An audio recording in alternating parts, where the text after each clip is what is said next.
January 17th, 1943, 30,000 feet above the Solomon Islands. The air was thin and cold, so cold that frost formed on the inside of the canopy glass.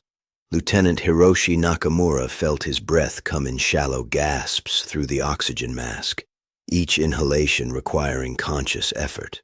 Below him, the Pacific stretched endlessly, a rippled fabric of blue and gray stitched with clouds. His Zero fighter, the legendary Mitsubishi A6M that had terrorized Allied pilots for 18 months, vibrated slightly as it strained at this altitude. The engine coughed once, twice. He leveled off, knowing that to climb higher would be to invite disaster. At 30,000 feet, the Zero had reached its ceiling, the absolute limit of its performance envelope. Then he saw them. High above, impossibly high, a formation of American fighters traced contrails across the stratosphere. They were not struggling, they were not straining. They moved with the ease of sharks circling in deep water. Nakamura watched, and for the first time in his career as a pilot of the Imperial Japanese Navy, he felt something he had not felt since the early days at Pearl Harbor. Doubt. The Americans were supposed to be soft, their equipment inferior, their pilots undisciplined. Yet here they were, thousands of feet above him, occupying airspace that his Zero could never reach. He keyed his radio. His voice, when it came, was steady, but carried an edge that his squadron mates would remember years later. They are above us. We cannot reach them. In the early days of the Pacific War, Japanese pilots flew with the confidence of demigods. The Zero was not merely an aircraft, it was the physical manifestation of Japanese martial superiority. When it first appeared in Chinese skies in 1940, it outclassed every opponent it encountered. Its range was unprecedented, over 1,900 miles with drop tanks, allowing it to escort bombers deeper into enemy territory than any fighter in the world. Its maneuverability was legendary. Pilots spoke of the Zero as if it were alive, as if it could read their thoughts and translate them into motion. In the hands of Japan's superbly trained naval aviators, men who had logged thousands of hours before the war even began, the Zero seemed invincible. The attack on Pearl Harbor had proven this. Then came the Philippines, Malaya, the Dutch East Indies.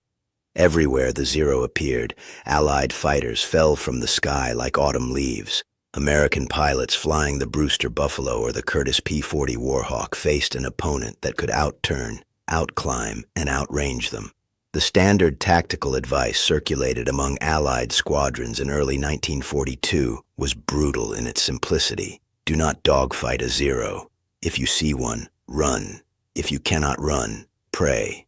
Japanese pilots knew this. They had been told, from their earliest days in flight training, that they represented the pinnacle of aviation achievement. The Zero was the product of a design philosophy that prioritized performance above all else. Armor was minimal. Self-sealing fuel tanks were considered unnecessary weight. Every ounce was sacrificed to buy speed, range, and climb rate. And for a time, this philosophy appeared vindicated by reality itself. But war is a teacher that does not care for your assumptions. June 1942, Midway Atoll. The Battle of Midway changed the mathematics of the Pacific War, though not immediately in the way most historians describe. Yes, Japan lost 4 fleet carriers and hundreds of irreplaceable pilots. Yes, the strategic initiative shifted to the United States. But there was another shift, less tangible, but equally profound. The Americans began learning. Every Zero shot down became a classroom. Every captured document, every interrogated pilot, every scrap of wreckage was studied with the obsessive attention of monks illuminating manuscripts. The United States military had access to something Japan did not, the industrial and scientific infrastructure to transform raw intelligence into tactical doctrine within months. American engineers learned that the Zero's vaunted maneuverability came at a price. The aircraft was fragile. A single burst from a .50 caliber machine gun could set it ablaze. Its lightweight construction meant that while it could outturn American fighters, it could not outdive them, could not match them in high-speed maneuvers where G-forces stressed the airframe. Most importantly, they learned about its ceiling, the altitude where the Zero's performance degraded catastrophically. In the summer of 1942, the United States military issued new tactical guidelines to its fighter pilots.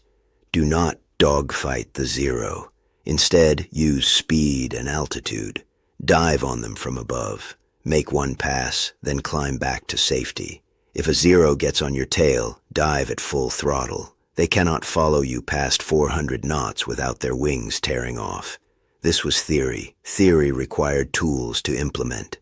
The tools came from Long Island, from factories in California, from the vast industrial engine that America had begun feeding resources into with the urgency of a nation that understood, perhaps for the first time, that it could lose. The aircraft that would challenge Japanese air superiority did not emerge from a single flash of genius, but from a relentless process of iteration, testing, and refinement.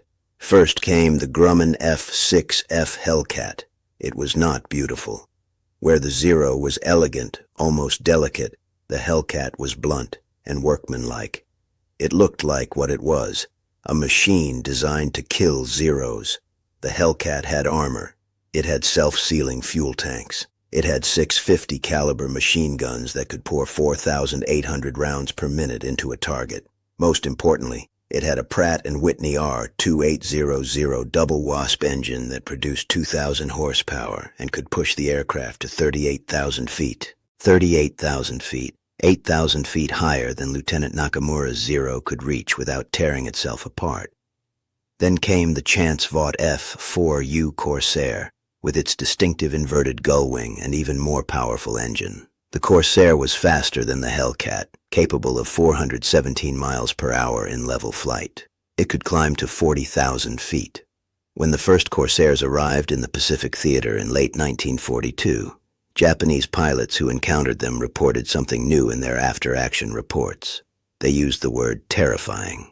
But the aircraft that would truly haunt Japanese pilots, the one that would become the subject of whispered conversations in ready rooms from Rabaul to the Philippines, was the Lockheed P-38 Lightning.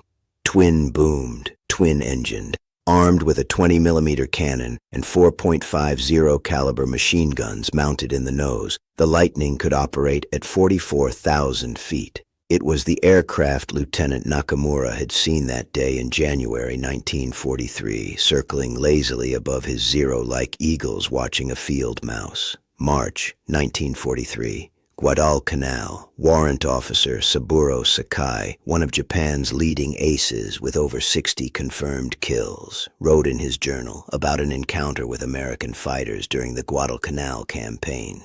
The entry is notable for what it does not contain: the usual confidence, the casual dismissal of enemy competence.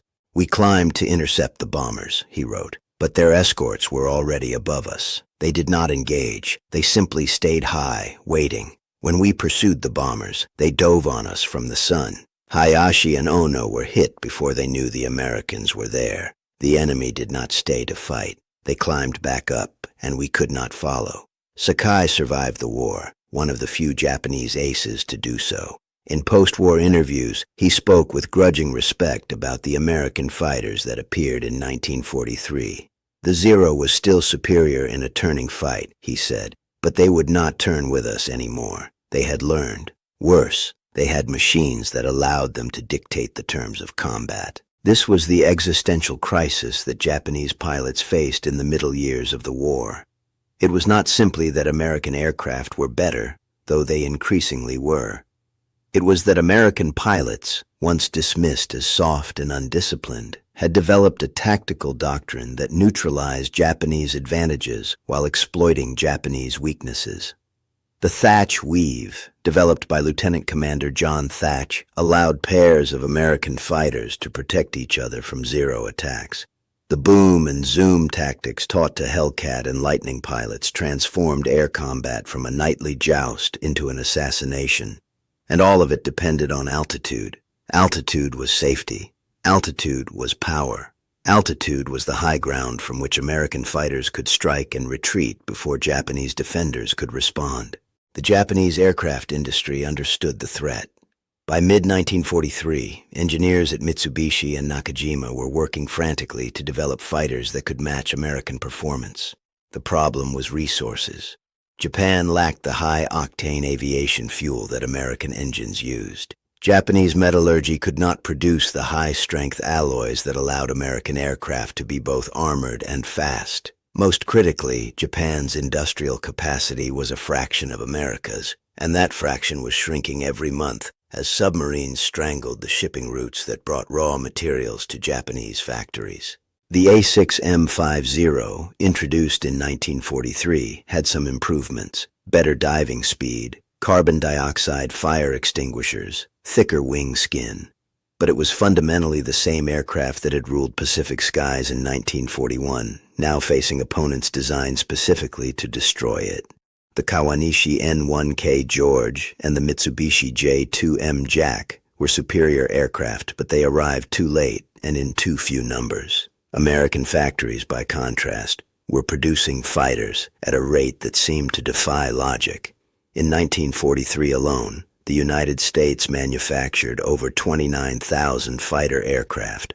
Pilots lost in combat were replaced within weeks. Aircraft destroyed were replaced within days. Japanese pilots, flying the same Zero they had flown in 1941, began encountering American pilots who had less than a year of training, but flew aircraft that could climb 2,000 feet per minute faster than a November 19, 1943, over Rabaul. Flight Petty Officer Kazuo Tsunoda was 23 years old, with 5 confirmed kills and a reputation for level-headedness in combat.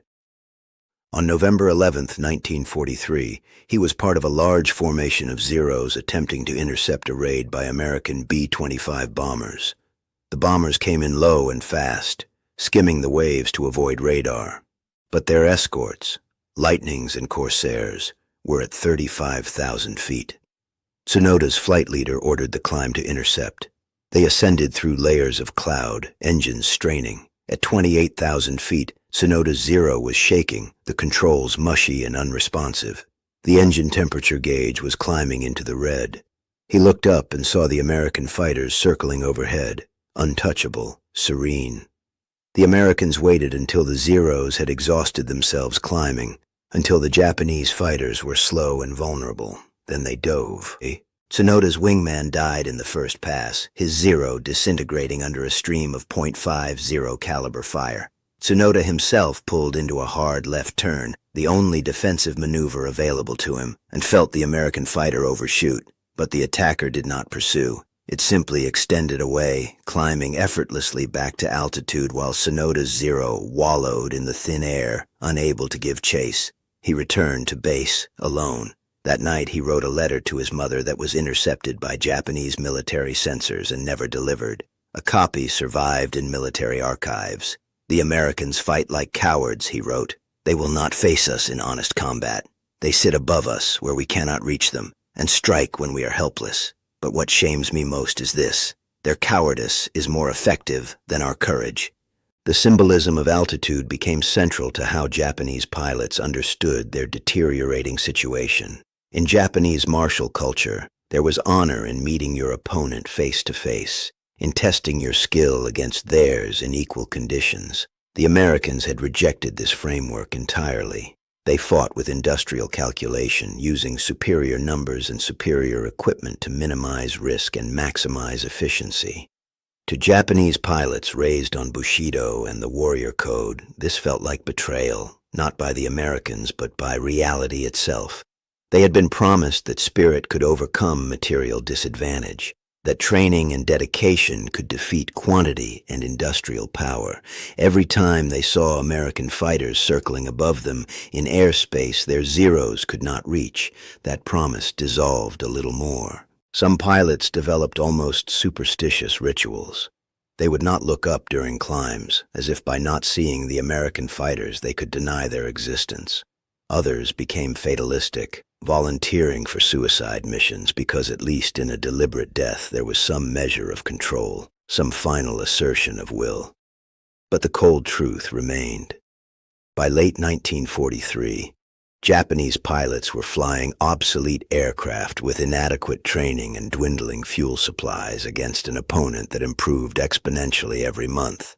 The Americans had not just matched Japanese performance, they had redefined what air superiority meant. February 1944, the Marshall Islands. The invasion of the Marshall Islands marked the beginning of the American island-hopping campaign in earnest. Japanese defenders expected aerial reinforcements from bases in the Caroline Islands. What arrived instead was the first large-scale deployment of the F-6F Hellcat in carrier operations. On the first day of the invasion, 60 Hellcats from the USS Enterprise and USS Yorktown established a combat air patrol at 40,000 feet. Japanese bombers and their Zero escorts arrived at their operational ceiling of 30,000 feet and found themselves looking up at a solid wall of American fighters. The resulting massacre was so one-sided that American pilots reported feeling something like guilt. One Hellcat pilot, whose name is lost to history but whose debriefing was recorded, said, "They just kept coming. We'd dive down, shoot one up, climb back to altitude. They couldn't touch us. Some of them tried to climb to reach us and just stalled out. We shot them while they were hanging there on their props. It felt like murder." In 2 days of operations, American fighters shot down 135 Japanese aircraft while losing 6 of their own. The kill ratio was 22.5 to 1.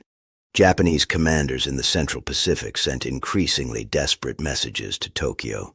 Enemy fighters operate at altitudes we cannot reach. Request immediate deployment of high-altitude interceptors.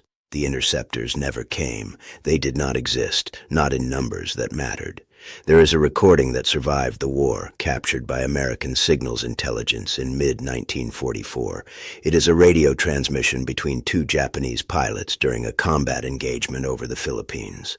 The translation, done decades later, loses some of the nuance, but the emotion is clear. Can you see them? Above us, always above us. I'm at full throttle. The engine is failing. Do not look up. It makes it worse. A long silence punctuated by static. I think this is how we lose. Not in one great battle, just piece by piece in the sky we used to own. The transmission ends. Neither pilot returned to base that day. By 1944, the Americans had achieved something more demoralizing than simple air superiority.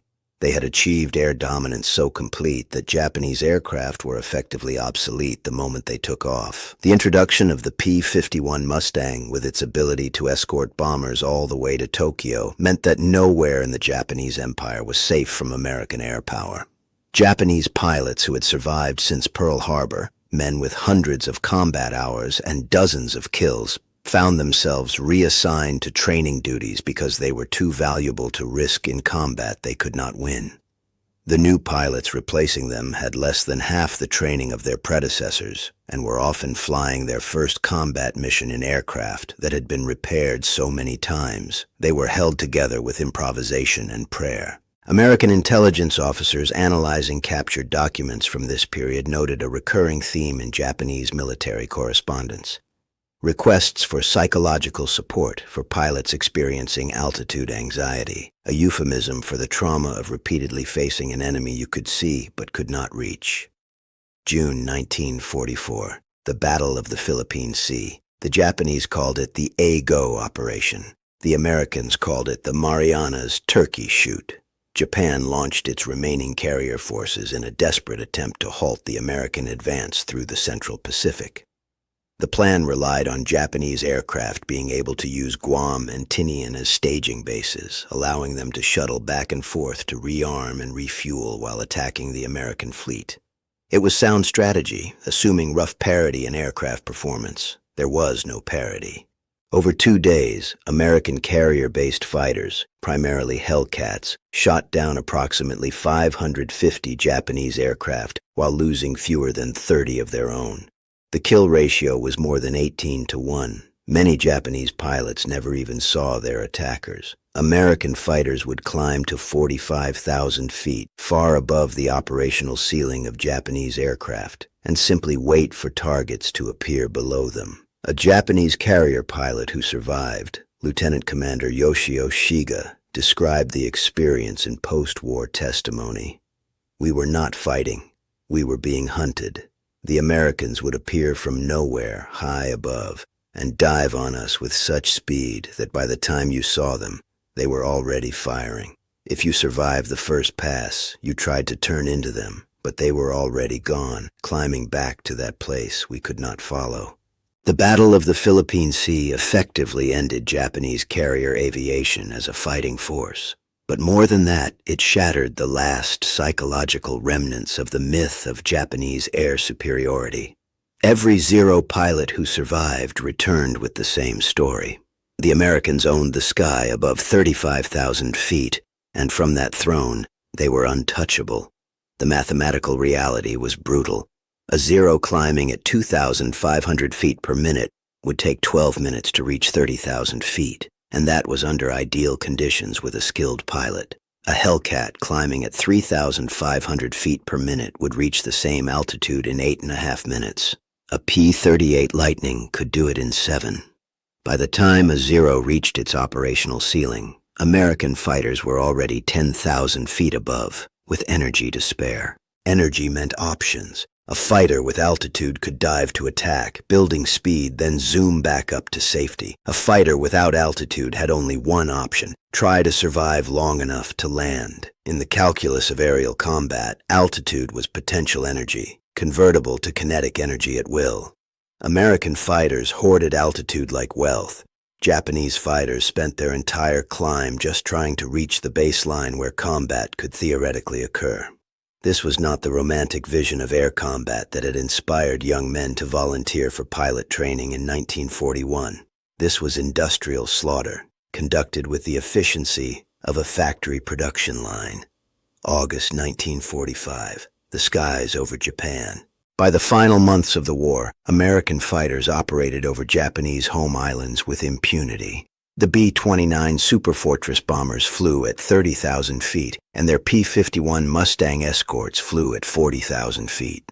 Japanese interceptors, a mix of obsolete Zeros and a handful of more modern designs, struggled to reach even the bombers, let alone the escorts.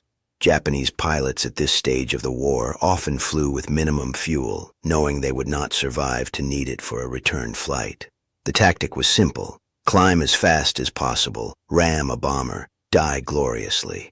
But even this final assertion of agency was often denied. American escorts would see the Japanese fighters clawing for altitude and dive on them before they could reach the bomber stream. In the final accounting, American fighters in the Pacific Theater achieved a kill ratio of approximately 14-1 against Japanese aircraft. This was not primarily due to pilot skill, though American pilots were well trained, but due to the overwhelming material advantage American aircraft possessed. By 1945, a mediocre American pilot in a Hellcat could defeat an ace Japanese pilot in a Zero simply by refusing to fight on Japanese terms and instead dictating combat from an altitude the Zero could not reach. Epilogue. There is footage, silent and grainy, shot from the gun camera of an F-6F Hellcat somewhere over the Pacific in late 1944. The camera, triggered automatically when the guns fired, shows a Zero caught in a climb, its nose pointed almost vertically, hanging in the air at the edge of its performance envelope. The Zero is motionless for a moment, suspended between physics and ambition. Then the Hellcat's guns fire, and the Zero comes apart. What is striking about the footage is not the violence, but the inevitability. The Zero pilot had no options. He could not outclimb the Hellcat. He could not outdive it. He could not outrun it. All he could do was what he did: point his nose at the sky and hope that courage could somehow overcome the equations of thrust and weight, horsepower and altitude. It could not. The story of what Japanese pilots said when American fighters climbed higher than theirs is not really a story about altitude. It is a story about the moment when belief collides with industrial reality, when martial spirit encounters an opponent who has decided that efficiency matters more than honor, when the warriors discover that the other side has been playing a different game entirely. Japanese pilots in 1941 believed they were the best in the world, flying the best aircraft in the world, in service to a cause that was historically inevitable. By 1943, they were watching American fighters circle above them in airspace they could not reach, untouchable and serene. The words they spoke, recorded in radio intercepts, written in journals, spoken in debriefings, were not the words of soldiers losing a battle. They were the words of men watching their entire understanding of reality dissolve. They are above us. We cannot reach them. This was not tactical reporting. It was existential acknowledgement. The Zero had been designed with a philosophy that accepted sacrifice. Sacrifice armor, sacrifice survival, sacrifice everything for performance. American aircraft represented a different philosophy: abundance. American fighters were heavier because they could afford the weight. They carried armor because American industry could produce enough of them that losing some to lucky hits was acceptable. They climbed higher because American engineers had access to high-octane fuel and high-grade aluminum in engines that produced obscene amounts of power. The symbolic weight of altitude, of always looking up to see your enemy, became the physical manifestation of a larger truth that Japanese military leadership had refused to accept. That industrial capacity, not martial spirit, would determine the outcome of the war. Every Zero pilot who craned his neck to watch American fighters circling 10,000 feet above him was learning the same lesson the hard way. Democracy, in the end, climbed higher, not because its pilots were braver or more skilled, but because democratic societies, when fully mobilized, could produce 29,000 fighters a year, while also building bombers and tanks and ships and all the other machinery of modern warfare.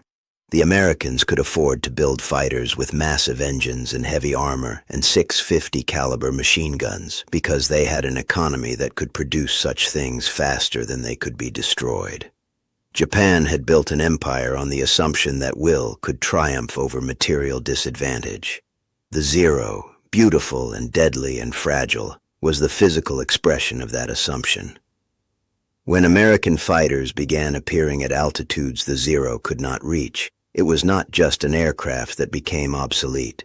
It was an entire theory of how wars were won. In the end, Japanese pilots stopped looking up. It was too painful, too demoralizing, to always see your enemy where you could not follow. They focused instead on the immediate, the bomber in front of them, the fuel gauge dropping toward empty, the controls growing sluggish as the engine overheated. They flew and fought and died in the narrow band of altitude where their obsolete aircraft could still function, while above them, always above them, American fighters owned the sky. The words they spoke in the last years of the war were not the confident declarations of 1941. They were quiet, exhausted, tinged with a sadness that came from understanding that courage and skill could not overcome the simple physics of industrial production. They had seen the future circling above them at 40,000 feet, and it wore American markings.